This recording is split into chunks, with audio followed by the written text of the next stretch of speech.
Rolling. ஒவ்வொரு வாட்டி வெளிநாட்டுக்கு டூருக்கு போகும்போதும் அந்த ஊரில் ஏதாவது ஒரு இடத்துல இவரும் இவரது மனைவியும் நின்று கொண்டு ஃபோட்டோ எடுத்து அதை ரிலீஸ் பண்ணுறது தமிழ்நாட்டில். இந்த புகைப்படங்களை அரசின் செய்தி விளம்பரத்துறையே வெளியிடுகிறது. அமெரிக்காவுக்கு போயிருந்தப்போ இதே மாதிரி அமெரிக்காவில் சைக்கிள் ஓட்டுற ஒரு ஃபோட்டோவை ரிலீஸ் பண்ணாங்க. எந்த சைக்கிள் ஓட்டுறதுக்காக அவனை ஓட்டு போட்டு அமெரிக்காவுக்கு அனுப்பணும்? இவங்க ஊரை சுற்றி பார்க்குறதுக்கு மக்கள் வரி பணத்தை எப்படி வீணடித்திருக்கிறார்கள் தெரிகிறதா? தொழில்துறை அமைச்சராக இருக்கக்கூடிய திரு டிஆர்பி ராஜா அவர்கள் வெள்ளை அறிக்கைனா இந்த வெள்ளை பேப்பரை தான் தூக்கி காட்டணுன்ட்டு வெள்ளை பேப்பரை தூக்கி காட்டுறாருன்னா எவ்வளவு ஆணவம் இருக்கும் இவர்களுக்கு, யோசித்து பாருங்கள். அவருக்கு புரியுற அளவுக்கு ஒரு ஸ்டேட்மெண்ட், ஒரு வெள்ளை அறிக்கை வச்சிருக்கேன். டிஆர்பி ராஜா அவங்க அப்பா டிஆர் பாலுனால தானே மந்திரி ஆனாரு, இல்லைன்னா என்ன அவர் கட்சிக்காக உடைச்சா அவர் மந்திரி ஆனாரு? ஒத்த ரூபா துபாயிலேருந்து வரல இன்வெஸ்ட்மெண்ட், ஒத்த ரூபா வரல. ஏன்னா அந்த குடும்பத்திலேருந்து யாரை தலைவராக போட்டாலும் ஏற்றுக்கிறதுக்கு ஆயிரக்கணக்கான தொண்டர்கள் கொத்தடிமைகளாக இருக்கும்போது அவர்களுக்கு இந்த எண்ணம் வராமல் போனால்தான் ஆச்சரியம். தமிழ் பெருங்குடி மக்கள் அத்தனை பேருக்கும் வணக்கம். 2026 சட்டப்பேரவை தேர்தல் வரப்போகிறது. அத்தனை கட்சிகளும் உச்சகட்ட பிரச்சாரத்தில் ஈடுபட்டு கொண்டிருக்கின்றன. திமுக என்ற தீய சக்தி எப்படியாவது மீண்டும் ஆட்சிக்கு வந்துவிட வேண்டும் என்பதற்காக எத்தனையோ பொய்களை உங்கள் முன்னால் அள்ளி வீசி கொண்டிருக்கிறது. அதையெல்லாம் நம்பி மயங்கி தப்பித்தவறி கூட திமுக மற்றும் கூட்டணி கட்சிகளுக்கு நீங்கள் வாக்களித்து விடக்கூடாது என்பதற்காகத்தான் தொடர்ந்து நான் உங்களோடு பேசிக்கொண்டிருக்கிறேன், உரையாடி கொண்டிருக்கிறேன். அன்பார்ந்த தோழர்களே, கருணாநிதி குடும்பத்துக்கும் சரி, ஸ்டாலின் குடும்பத்துக்கும் சரி, தமிழ்நாடு நமக்கு பட்டா போட்டு கொடுத்துருக்கு, நமக்கு சொந்தம் அப்படின்ற நினைப்பு எப்போவுமே உண்டு. ஏன்னா அந்த குடும்பத்திலிருந்து யாரை தலைவராக போட்டாலும் ஏற்றுக்கிறதுக்கு ஆயிரக்கணக்கான தொண்டர்கள் கொத்தடிமைகளாக இருக்கும்போது அவர்களுக்கு இந்த எண்ணம் வராமல் போனால்தான் ஆச்சரியம். அதனால அவர்கள் தேர்தலில் வெற்றி பெற்று ஆட்சிக்கு வந்துவிட்டால் ஏதோ இது ஒரு இன்ப சுற்றுலா போல ஜாலியாக இருக்கிறதுக்கான ஒரு வாய்ப்பு என்றுதான் நினைத்து ஆட்சி நடத்துகிறார்களே ஒழிய 8 கோடி மக்களின் தலையெழுத்தை நாம் தீர்மானிக்கப் போகிறோம், 8 கோடி மக்களின் நல்வாழ்வை நாம் உறுதி செய்ய வேண்டும் என்ற எண்ணம் அந்த குடும்பத்தில் இருக்க ஒரே ஒருத்தருக்கு கூட துளி கூட இல்லை அப்படின்றத தான் இந்த 5 வருஷ ஆட்சியில் நீங்கள் பார்த்துருக்கோம். தோழர்களே, இந்தியாவில் எத்தனையோ மாநிலங்கள் இருக்கின்றன. ஒவ்வொரு மாநிலத்துக்கும் வெளிநாடுகளிலிருந்து பெரிய பெரிய நிறுவனங்கள் வந்து முதலீடுகள் செய்ய வேண்டும் என்ற விருப்பம் உண்டு. அப்படி வெளிநாடுகளிலிருந்து முதலீடுகள் வந்தால்தான் அந்தந்த மாநிலங்களில் வேலைவாய்ப்பு பெருகும், தொழில் வளம் பெருகும், மாநிலம் வளர்ச்சி அடையும். ஒரு 6 மாதத்துக்கு முன்பு உலகின் மிகப்பெரிய நிறுவனமான கூகுள் நிறுவனம் ஆந்திர பிரதேசத்தில் 85,000 கோடி 5 ஆண்டுகளில் முதலீடு செய்ய போவதாக ஆந்திர முதல்வர் திரு சந்திரபாபு நாயுடு அவர்களோடு ஒப்பந்தம் போட்டது.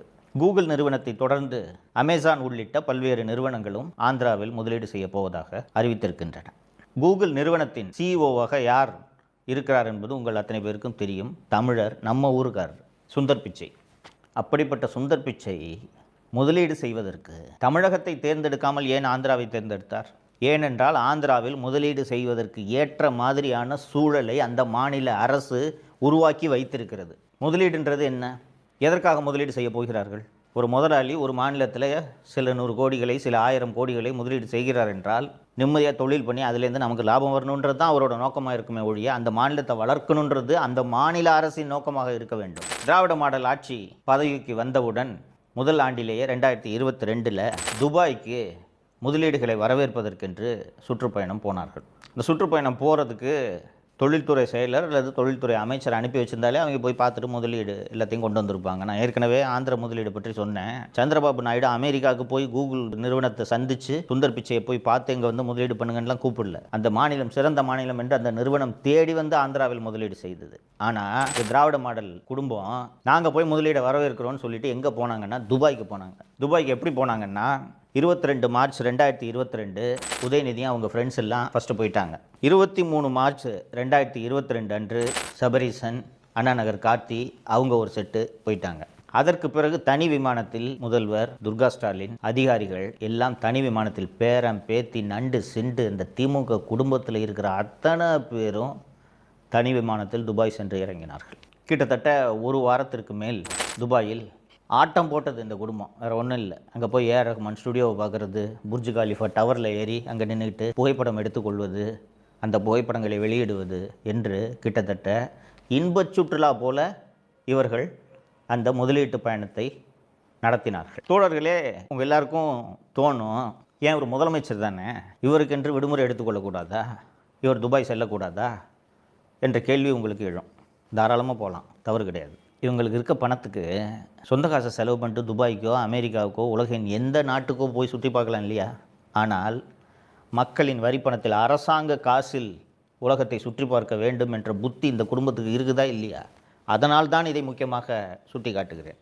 போய் துபாய் சுற்றுப்பயணத்தை எல்லாத்தையும் முடிச்சுட்டு வந்தார். வந்து 6100 கோடி முதலீடு துபாயிலிருந்து வரப்போகிறது. Lulu mall, Nobel steel, Kings hospital என்று 3 நிறுவனங்கள் முதலீடு செய்ய போகின்றன என்று வந்து விமான நிலையத்திலேயே அறிவிப்பு வெளியிட்டார் முதல்வர். தோழர்களே, 2026 இருக்கோம். ஒத்த ரூபா துபாயிலேருந்து வரல இன்வெஸ்ட்மெண்ட்டு. ஒத்த ரூபா வரல. 2023 வருஷம் டூர் போகிறாங்க. 23 மே 2023. இந்த டூர் எங்கே தெரியுமா?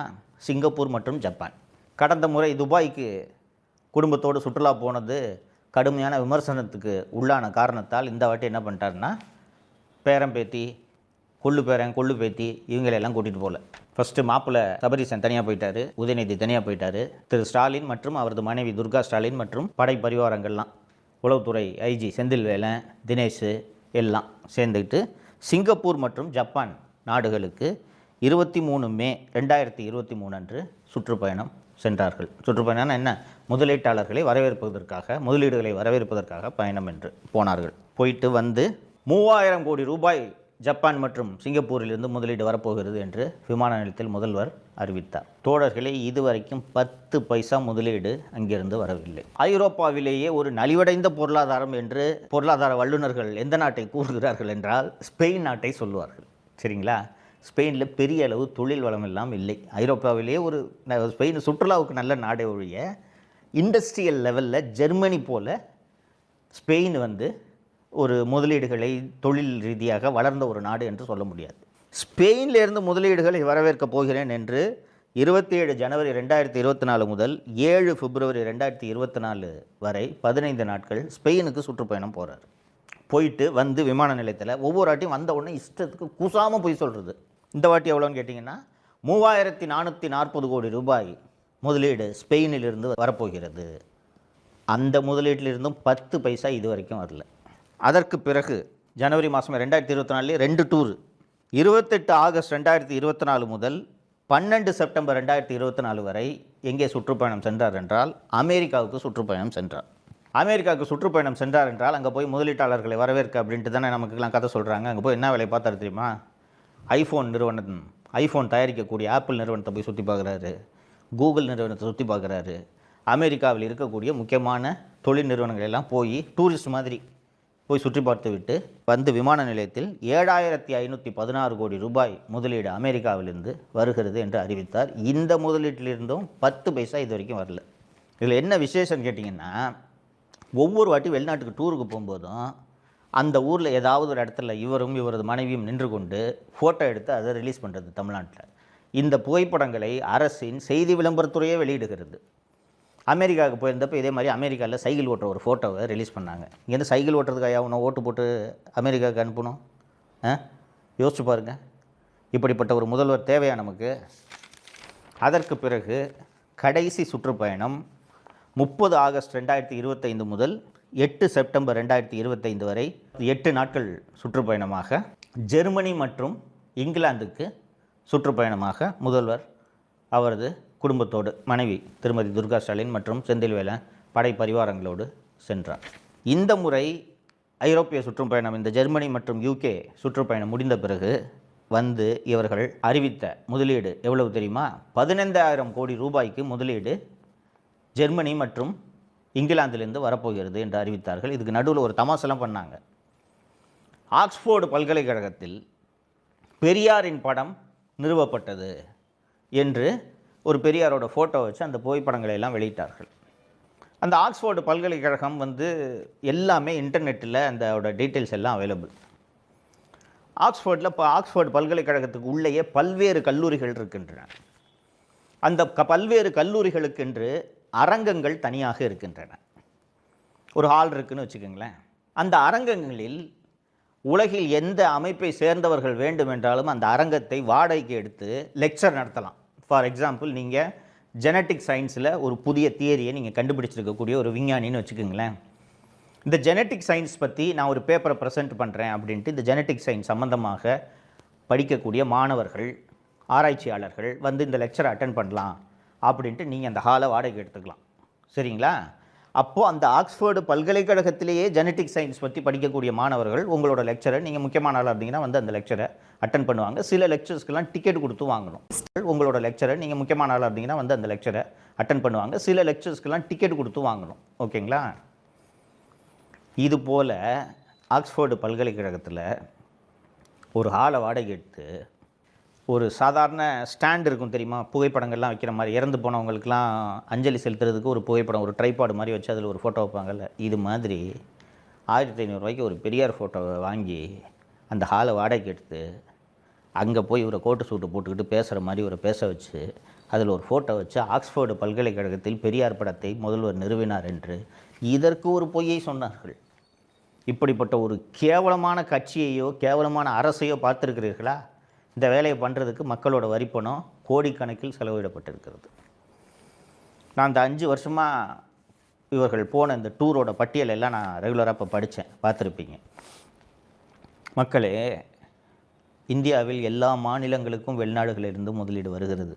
ஆந்திராவை உதாரணமாக சொன்னேன். எந்த மாநிலத்தோட முதல்வராவது அந்தந்த நாட்டுக்கு போய் முதலீடு வேணும்ன்ட்டு கேட்குறாங்களா? கேட்டு கேள்விப்பட்டிருக்கீங்களா? ஒரு மாநிலத்தில் முதலீட்டுக்கான சூழல் நன்றாக இருந்தால் தானாக முதலீடுகள் வரப்போகிறது. நீங்கள் அங்கே போய் நேரடியாக போய் முதலீடுகள் வேணும்னு அழைக்கணும். இப்போ ஆப்பிள் கம்பெனி இன்வெஸ்ட்மெண்ட் வேணும்னா இங்கேருந்து நேராக போய் டிம் குக்கை பார்த்து, சார் எங்கள் ஊரில் இன்வெஸ்ட் பண்ணுங்கன்னு கேட்கணுமா? ஒரு மெயில் போட்டால் போதாதா? இவங்க ஊரை சுற்றி பார்க்குறதுக்கு மக்கள் வரி பணத்தை எப்படி வீணெடுத்திருக்கிறார்கள் தெரிகிறதா? இப்படி முதலீடுகளை வரவேற்கிறோம் என்ற பெயரில் மக்கள் வரி பணத்தில் உலகத்தை பூராக சுற்றி வரலாம், யாரும் நம்மை கேள்வி கேட்க மாட்டார்கள் என்று இந்த குடும்பத்துக்கு எவ்வளோ தைரியம் வந்திருக்கு தெரியுதா? எங்கேருந்து இந்த தைரியம் வரும்? எவ்வளோ தான் இந்த 5 வருஷத்தில் முதலீடு வந்துச்சு? வெள்ளை அறிக்கை வெளியிடுங்கள் என்று எதிர்க்கட்சி தலைவர் திரு எடப்பாடி பழனிசாமி அவர்கள் பலமுறை வலியுறுத்தியிருக்கிறார். தொழில்துறை அமைச்சராக இருக்கக்கூடிய திரு டிஆர்பி ராஜா அவர்கள் வெள்ளை அறிக்கைனா இந்த வெள்ளை பேப்பரை தான் தூக்கி காட்டணுன்ட்டு வெள்ளை பேப்பரை தூக்கி காட்டுறாருன்னா எவ்வளவு ஆணவம் இருக்கும் இவர்களுக்கு? யோசித்து பாருங்கள். மக்கள் வரி பணத்தில் உலகம் பூரா போய் சுற்றுறீங்க, குடும்பத்தோடு போய் சுற்றுறீங்க. எவ்வளையா முதலீடு வந்திருக்குன்ட்டு அது சம்மந்தமான ஃபேக்சுவல் ரிப்போர்ட் கொடுங்கன்னு வெள்ளை அறிக்கை கேட்டால் வெள்ளை பேப்பரை தூக்கி காட்டுறாருன்னா எவ்வளவு ஆணவம் இருக்கும் இவர்களுக்கு? இந்த ஆணவக்காரர்கள் மீண்டும் ஆட்சிக்கு வரலாமா? இதை நீங்கள் யோசிக்க வேண்டும். ஆட்சிக்கென்று வந்து விட்டால், மக்கள் வாக்களித்த ஆட்சி கட்டிலில் அமர்ந்து விட்டால் நம்மை யாரும் எதுவும் செய்ய முடியாது என்ற ஆணவம் திமுகவில் இருக்கக்கூடிய அத்தனை பேரிடமும் இருக்கிறது. நீங்கள் இதை மறந்துடக்கூடாது. டிஆர்பி ராஜா அவங்க அப்பா டிஆர் பாலுனால தானே மந்திரி ஆனார், இல்லைன்னா என்ன அவர் கட்சிக்காக உடைச்சா அவர் மந்திரி ஆனார்? இப்படிப்பட்ட ஆணவக்காரர்கள் மீண்டும் ஆட்சியில் அமர்வதை நீங்கள் ஒரு நாளும் அனுமதிக்கக்கூடாது. நீங்கள் நினைவில் வைத்துக் கொள்ளுங்கள். தப்பித்தவறி யாராவது நான் திமுகவுக்கோ திமுக கூட்டணி கட்சிக்கோ வாக்களிக்க போகிறேன் என்று சொன்னால் அவர்களிடம் பேசி புரிய வைக்க வேண்டியது இந்த வீடியோவை பார்க்கும் ஒவ்வொருவரது கடமை என்பதை இந்த நேரத்தில் நான் உங்களுக்கு நினைவுபடுத்த விரும்புகிறேன். மறந்துவிடாதீர்கள் தோழர்களே, திமுக என்ற தீய சக்தி தப்பி தவறி கூட ஆட்சிக்கு வரக்கூடாது. இதை நினைவில் வைத்துக் கொள்ளுங்கள். வாக்களிக்கும் போது இதை மறந்து விடாதீர்கள். நன்றி. தமிழகத்தை காப்போம்.